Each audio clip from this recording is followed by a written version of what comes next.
이렇게 무더위 가운데서 또 장마도 겹치고 이렇게 살아가다 보면은 우리들이 소홀하기도 쉬운 그런 감사라고 하는 것이죠.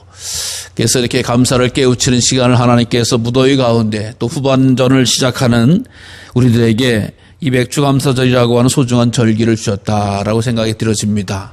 오늘도 우리 맥주감사절에 드리시는 성도님들께 다시 한번 감사를 깨닫고 감사를 회복하시고 감사를 되찾아서서 하나님께서 주시는 귀한 능력과 은혜를 감당하시기를 간절히 주님의 이름으로 부탁을 드립니다. 어떤 아이가 어머니하고 어디를 가다가 동네에 어떤 분을 만나서 사과를 하나 얻게 되어졌어요. 사과를 딱 받은 얘기가 가만히 있는 거예요. 엄마가 야, 너 어른이 사과를 주면 어떻게 해야 돼? 그러니까 그 아이가 사과를 주면서 이거 깎아주세요. 껍질을 벗겨주세요. 그러는 거예요. 사과를 받았는데 사과 준 사람한테 어떻게 해야 되냐라고 하니까 감사해요. 이걸 시키려고 하는데 깎아주세요. 껍질을 까주세요. 이렇게 하더라고 하는 거예요. 이게 비단 어린아이의 마음이 아니라 믿음이 연약한 사람들, 또 신앙생활을 제대로 하지 못하는 사람들, 또 불신앙이 있는 사람들은 이렇게 감사하기보다는 더 베풀어준 은혜를 잊어버리고 더 큰 요구와 요청이 합당한 일이다라고 하는 것처럼 주장하는 이런 일들이 있다라고 하는 것입니다. 사랑하는 성도 여러분, 믿음의 사람은 감사하는 사람입니다. 하나님은 믿음의 사람들에게 감사를 명령하셔서 그 하나님 앞에 감사하도록 가르치고 계시는 것을 보게 됩니다.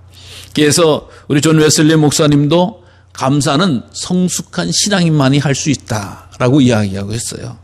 그래서 사도 바울과 같이 범사에 감사할 일뿐밖에 없다라고 하는 그 구원의 은총을 노래하는 것을 우리에게 보여주고 있습니다. 오늘도 우리의 삶 가운데서 가장 큰 은혜와 가장 큰 사랑과 가장 큰 응답을 허락하시는 하나님 앞에 감사할 수 있는 그런 절기가 되시기를 바랍니다. 이스라엘 사람들은요, 이 구약의 맥주감사절을 지킬 때에 전국 사방에서, 아니 세계 여러 군데에서 모여서 성전에 모였어요. 성전에 와서 예배를 드리면서 제사를 드리면서 한 일주일 동안 집회를 가졌다고요. 그래서 정말 은혜 흠뻑 받은 거죠.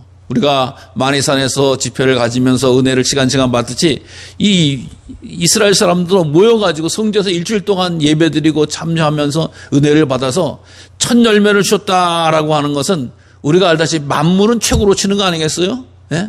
고추를 따도 만물이 최고 좋다라고 하는 걸 아시는 것처럼 제일 좋은 것으로 하나님 앞에 영광을 돌리는 것이 마땅하다라고 하는 그런 신앙을 가지고 있었어요.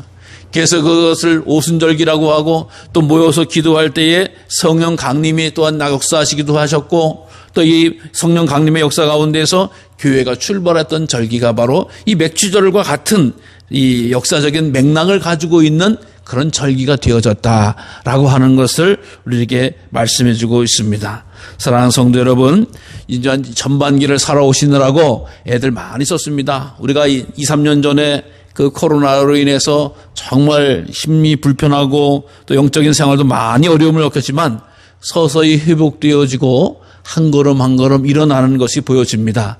후반기에도 더욱더 큰 은혜 사모하시고 하나님의 능력을 덧입어서 우리 모두 다 하나님 앞에 큰 사랑 받을 수 있는 우리 성도님들 되시기를 간절히 주의 이름으로 부탁을 드립니다. 자, 오늘 본문의 말씀, 아브라함께 아들을 산제사로 바쳤다라고, 산제물로 바쳤다라고 하는 말씀. 또 오늘도 이렇게 성경의 본문의 음성을 통해서 아주 드라마틱하게 말씀을 드렸습니다. 자, 그런데 이 말씀을 들을 때 오늘 첫 절에 보면은 뭐라고 말씀하십니까? 그 일 후에라고 하는 거야. 그 일 후에. 그러니까 무슨 일 후에냐. 이 그 일 후에라고 하는 것은 어떤 때를 이야기하냐? 앞에 보면은 좀 여러 가지로 시끄럽고 어려운 것 가운데서 이 아비멜렉의 사람과 이제 약속을 해서 이제 아브라함이 살기에 편안한 때라고 하는 거예요. 즉 아브라함에게 있어서 가장 큰 고민과 또 가장 큰 숙제와 가장 큰 은혜는 바로 아들 이삭을 선물로 받은 일이었지 않습니까? 그것도 100세에 대해서서. 근데 그 주변에 있던 사람들이 자꾸 시끄럽게 하고 하니까 평화롭게 해결되어졌어요. 그러고 나니까 한 10여 년 동안 아들 이삭이 무럭무럭 잘 자랐던 거예요. 그러니까 주변 사람들하고 좀 갈등도 있고 불편한 것도 있었는데 자, 이제 우리 편안하게 잘 지내자라고 약속도 했고, 가정적으로도 하나님이 주신다라고 하는 그 아들이 정말 기적적으로 100세에 태어나가지고 잘 자라서 한 10여 년을 딱 이렇게 성장한 때였어요. 그러니까 이제는 내가 죽어도 여한이 없다. 이제는 내가 고통스러운 거 다 끝났고 이제는 좋은 일만 남았겠지라고 하는 그런 때였다라고 하는 겁니다.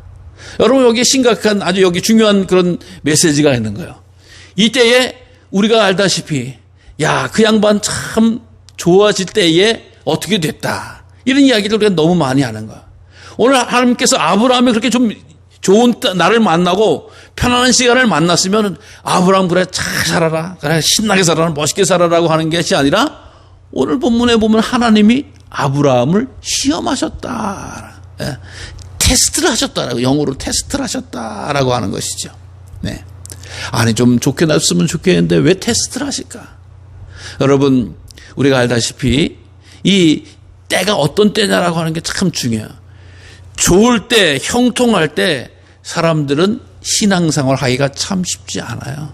잠시 어려운 가운데 이 바닥을 딛고 일어설 때에는 그러나 신앙생활 잘해야지라고 하는데, 내 사업이 잘 되고 내가 뭐 어떤 성취가 막 되어지고 막 점점 일이 바빠지고 복잡해지고 쭉쭉쭉 자라면은 하나님이 나를 안 도와주셔도 마치 잘 될 것 같은 착각에 빠질 때가 없지 않아 있다. 그러니까 아브라함의 상황도 마찬가지예요. 그때에 하나님이 시험하신다라고. 그래, 네가 정말 건진 걱정 없고 자리 잡고 편안할 때 하나님이 시험 걱정하신다. 테스트라고 하는 것을 보죠. 여러분, 우리 성경에서 우리가 시험이라고 하는 말씀이 나오지만 우리가 늘 말씀드렸잖아요. 하나님은 시험하지 않으신다라고 어떤 본문에서 나옵니다. 그 시험은 뭐예요? 하나님이 유혹하지 않으신다라고 하는 거예요. 미혹에 죄를 빠지도록 야, 너 빠져볼래? 너 이거 넘어질래? 이렇게 하면서 미끼를 던져서 넘어뜨리는 분이 아니자 정말 그 시험을 잘 합격한 사람에게 큰 복과 은혜를 나눠주기 위함이다 라고 하는 거예요. 여러분, 어디든지 그냥 뭐 발전하고 어디든지 좋은 자격을 얻고 어디든지 뭘 하는 것은 반드시 테스트를 거치는 거 아니에요. 시험을 거친다라고 하는 거예요. 그 시험을 봐야지 내가 무슨 자격증을 땄다라고 하는 것이지 그냥 아무렇게나 자격증 주는 게 아니잖아요. 그러니까 하나님이 이 아브라함을 시험하시는 거예요. 그 형통할 때, 곤고할 때, 평안할 때에 시험을 하시는 이런 일들을 보게 되는데, 시험이 만만한 문제가 아니잖아요. 독자 이삭을 번제로 바쳐라. 네가 상에서 가장 소중하게 생각하는 100세에 얻은 아들, 그 아들을 번제로 바쳐라. 번제라고 하는 거예요. 태우다라고 하는 거예요. 태우기 위해서는 어떻게 해요? 각을 떠서 조각을 내서 태워야 되는 거거든요. 그러니까 이거는 사람에게 할 짓이 아니라 짐승에게 하는 것이었잖아요. 그러니까 제물이 뭐예요? 소나 양이나 염소나 비둘기나. 그래서 각을 떠서 태워버려야 될 것을, 제물을 내 아들로 삼아라라고 하는, 받을 만한 제목이 아니에요. 인정할 만한 제목이 아니에요. 아니, 하나님 100세에 주실 때는 언제고 또 가져가실 때는 언제십니까? 라고 등이 따지거나, 능이나 못해요 하나님, 차라리 날 죽이세요, 날 잡으세요, 이렇게 이야기하는 것이 당연할 수도 있는 이런 상황이. 근데 아브라함이 그 다음날 일찍이 아침에, 이 말은 뭐요? 그 하나님의 말씀에 즉각 순종하는 아브라함의 모습을 보여주고 있다라고 하는 겁니다. 근데 어떻게 해요? 잘 생각해 보세요. 사실 아브라함이 그 이삭을 얻기 위해서 별로 한 일은 없을 거예요, 아마. 왜? 자기가 아무리 노력을 해도 아들이 안 생겨가지고 다른 방법을 써서 하갈이라고 하는 몸종, 아내의 몸종을 데려다가 임신을 시켜서 이스마엘이라고 하는 아들을 얻었는데 그 아들 아니라고 이야기하셨잖아요.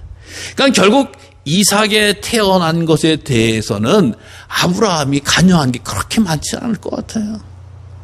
그럼에도 불구하고 그 얻은 아들 단 하나는, 난 더 이상 이제 희망이라고 없을 수, 얘가 잘못되면 난 더 이상 희망이라고 없을 수 있는 그것을 요청하는 하나님.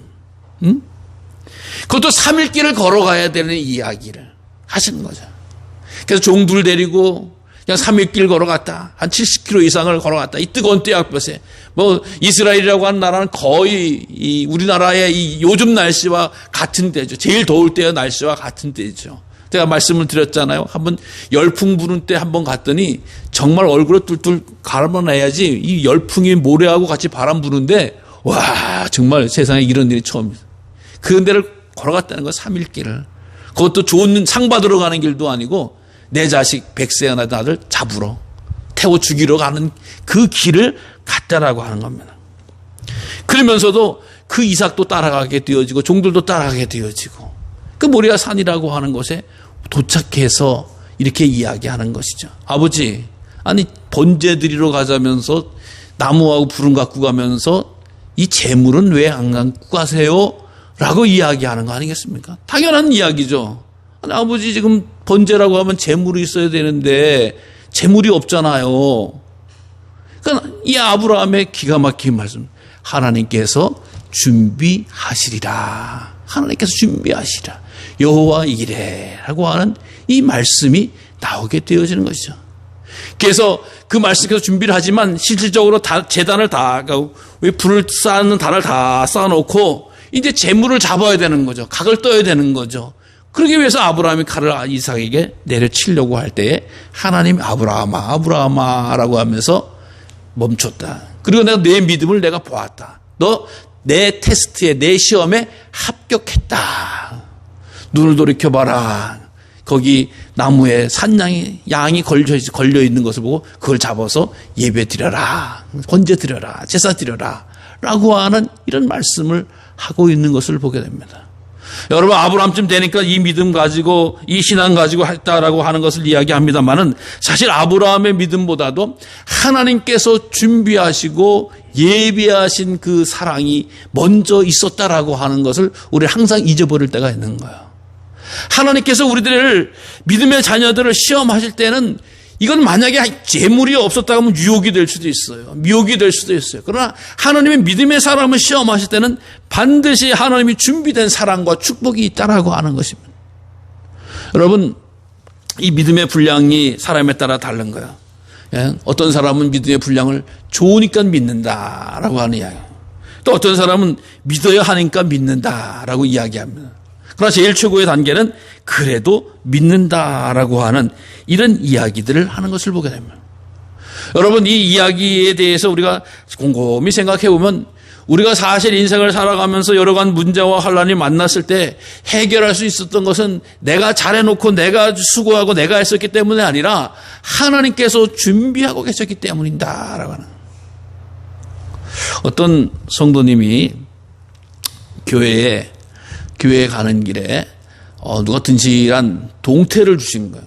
교회에서 우리 성도들하고 오늘처럼 식사를 나눠 먹을 때 같이 해 먹어야 되겠다라고 해서 동태 5마리 이렇게 지구 가방을 끼고 교회를 쫙 가는 거예요. 교회를 가는데 교회를 가다가 어떤 강도가 나서서 강목을 가지고 머리를 냈다 후려친 거예요. 그러니까 이 성도님이 가다가 그냥 기절을 한 거죠. 기절을 해서 일어날 수 없어서 병원으로 모시고 난리가 난 거예요. 그러니까 이제 자식들이 막 몰려오지 않았겠어요? 아이고, 하나님 예배 드리러 간다는데 우리 엄마 믿는 하나님 그 강도 만나가지고 말이야 가방 다 뺏기고 말이야 헌금 다 잃어버리고 말이야 병원 이게 뭐냐고 교회 다니지 못하게 해야 되겠어 이제 막 불평이 나오는 거죠. 엄마. 근데 그 성도님이 다 며칠 있다가 하루 있다가 깨어난 거야. 기절했다 깨어나면서 하나님 감사합니다. 하나님 강도 만난 줄 알고 하나님이 동태를 보내주셔서 그 동태가 내 머리에 이고 갈 때 강목으로 머리를 칠 때 나를 친 게 아니라 동태를 때려가지고 내가 살았습니다. 하나님 감사합니다. 하나님 아직도 내 자녀들이 믿지 않는데 내 자녀들을 위해서 기도할 수 있는 기회, 전도할 수 있는 기회를 다시금 주셔서 감사합니다. 라고 하면서 신앙생활을 하면서 자녀들에게 이렇게 설득을 하고 권면을 하고 이렇게 축복했다라고 하는 이야기입니다. 여러분, 어떤 게 오는 거야? 교회 가다 재수없이 말이야, 강도 만나가지고 말이야, 머리 깨지긴 하고, 가방이나 잊어버리고 말이야, 돈이나 뺏기고, 이 자식이 오는 겁니까? 아니면 하나님께서 머리에다가 동태를 이고 갈 수 있도록 동태를 보내주시고 준비시켜 주어서, 그걸 이고 가다가 동태가 대신 맞아줘가지고 내가 살아남다는 게 어떻겠습니까? 여러분, 자기 생각하기 나름이에요. 그러나 우리 하나님께서는 이런 위기와 어려운 가운데서 준비하시고 지켜주시고 보호해 주셨다고 하는 것이 우리의 믿음이 되기를 간절히 주의 이름으로 부탁을 드립니다. 우리가 단지 이렇게 한 가지 예를 들어서 볼 수 있습니다만은 우리 삶 가운데서도 나는 이게 하나님의 길이 옳은데, 나는 하나님의 방법이 옳은데라고 하면서 지켜나가다가 하나님이 도와주시고 하나님이 지켜주시고 하나님이 예비해 주신 큰 사랑을 경험하는 일들이 얼마나 많은지 알 수가 없다라고 하는 것입니다. 어떤 분은 그래요. 하나님 내게 복을 주셔야지 내가 하나님 믿겠습니다 라고 하는 거. 이거는 절대 있는 일이 아니에요. 세상의 성공도 희생과 헌신과 땀 흘림과 또 어떻게 보면 어려움을 겪고 나서 딛고 일어서야지 세상의 성공도 하는 것이. 믿음의 방법도 마찬가지야. 하나님의 사람으로 우리가 아브라함을 믿음의 조상이라고 이야기할 때 아브라함이 저절로 이뻐서 또 잘생겨서 재산이 많아서 권력이 있어서 높은 믿음의 조상의 자리에 올려준 것이 아니라 시련을 만나도 환난을 만나도 오직 여호와 하나님을 믿고 의지하면서 한 걸음 한 걸음 나아갔다라고 하는 겁니다. 여러분, 아브라함의 가슴속에는 그 말씀이 있었어요. 어떤 말씀이냐? 내가 너에게 복을 주고 내 자손을 하늘의 별과 같이 바다의 모래같이 되게 하리라고 하는 약속의 말씀을 주셨어요. 그래서 아브라함이 이 이삭을 바쳐주셨던 건 이 이삭이 정말로 재물이 돼서 없을지라도 하나님께서 내 백세인 내 몸을 통해서 내 아나의 사라를 통해서 주셨던 이 아들보다도 더 귀하게 하나님의 계획이 있다, 섭리가 있다라는 그 믿음이 있었던 거예요. 그 믿음으로 고백하고 선포한 거야. 내가 난 게 아니야. 얘는 하나님이 주신 거야. 내가 키운 게 아니야. 하나님이 키우신 거야. 내가 한 게 아니야. 하나님이 하신 일이야. 라고 하는 이 믿음을 가지고 한 걸음 한 걸음 나가니까, 아니 세상에 인신제사를 지내라고 하는 이 엄청난 어떻게 보면 요구와 요청에도 불구하고 하나님의 말씀이면 순종하는 거야. 하나님의 말씀을 따라가는 거야 라고 하면서 한 걸음 한 걸음 나아가는 이런 믿음의 역사라고 하는 거야. 여러분, 우리 하나님께서는 이렇게 양을 준비하셨다라고 하는 이야기를 합니다. 순양이 준비되어졌다라고 이야기해요. 이걸 우리가 신앙적으로 또 깊게 풀어보면은 결국 이 세상의 인간들이 해결할 수 없는 것을 가지고 믿음을 가진 자들에게는 구원자 어린 양 예수 그리스도를 보내주셔서 그분만이 우리를 구원해 줄 수 있도록 살릴 수 있도록 예표해 주신 사랑이 있었다라고 하는 것을 오늘 본문으로 우리에게 해석하게 해줍니다. 사랑하는 성도 여러분, 아무것도 걱정하지 마십시오. 아무것도 염려하지 마십시오. 아무것도 근심과 두려움 가운데 거하지 말고 하나님만을 바라보시고 우리의 구원을 영생을 책임지신 예수님을 따라가라고 하는 주님의 요청이 바로 아브라함을 통해서 오늘 우리들에게 오고 있음을 기억하시기를 바랍니다. 2023년도 이제 후반기가 나와졌습니다. 하나님 믿음의 사람 우리들을 위해서 좋은 것으로 선한 것으로 복된 것으로 예비하시고 준비하신 줄로 믿으시기 바랍니다. 그것을 믿음 가진 자만이 누린다는 거야. 믿음 가진 자만이 가진다는 거야. 이 사실을 반드시 기억하시고서 하나님 내게 믿음 주신 것 감사합니다. 이 믿음의 믿음을 더하게 하여 달라고, 이 감사의 절개를 통해서 미리 감사하면서 나아갈 수 있도록 해달라고 고백할 수 있는 성도님들 되시기 바랍니다. 여러분, 미리 감사한다라는 건 쉽지 않아요. 우리 딱 결과를 봐서 내게 유익이 되고 내게 도움이 되고 내게 이득이 될 때 감사하다라고 이야기하는데, 사실 이 믿음의 사람은 절대적인 감사를 갖는다라고 이야기하잖아요. 이 청교도들이 미국 대륙으로 갈 때에 웨이플라워를 타고 이렇게 가게 되어질 때 그 뱃속에서 얼마나 힘들었는지 모르죠. 요즘이야 뭐 대서양 건너는 거 쉬운 일입니다만은 그 당시에 정말 고생하면서 건넜어요. 근데 식량이 도저히 갈 때 얼마나 남은지 알 수가 없으니까 식량을 계산을 해보니까 이게 도저히 우리가 어떻게 될지 모르겠어요. 차라리 우리가 가면서 그 한 날은 좀 우리가 굶읍시다라고 이야기해서 금식의 날을 선포합시다. 그래야지 우리가 언제 도착할지 모르니까 이 식량, 배 안에 있는 식량을 다 먹을 수 있으니까 금식의 날을 선포합시다라고 이야기를 했어요. 그러니까 금식의 날을 선포합시다 다 동의를 한 거죠. 우리가 식량은 줄어들어가는 걸 알고 또 언제 도착할지는 모르는데. 근데 어때 한 사람이 뭐라고 이야기하냐. 우리 금식의 날로 하지 말고 금식을 하더라도 감사의 날로 합시다. 한 사람은 제안을 한 거야. 감사의 날. 왜? 이제 우리가 식량이 떨어지고 있다라고 하는 것은 물론 우리가 잘못하면 굶어 죽게 될지도 모르지만 식량이 떨어진 만큼 우리가 그만큼 이 신대륙에 가까이 오지 않았습니까? 신대륙에 가까이 왔으니까. 그러니까 우리 하나님 앞에서 신대륙에 도착하실 줄로 믿고 감사의 날로 한 끼씩 굶읍시다. 한 날을 우리가 하루는 금식합시다. 라고 하면서 배 안에 살아있는 사람들이 결정을 했다라고 하는 거. 그래서 오늘은 밥을 굶으면서도 오늘은 감사의 날이래. 감사의 날이래. 감사의 날이래. 오늘은 감사의 날이래. 아씨, 나 한 밥 먹으면 큰일 날 되는데, 나 지치는데 힘든데 이렇게 하는 게 아니라 오늘은 감사의 날이래. 밥을 굶어가면서도 감사의 날이래. 하나님이 우리를 한 걸음도 옮기셔서 신대륙에 도착하게 하실 거래. 라고 하면서 그 어려움을 이겨나갔다라고 하는 것입니다.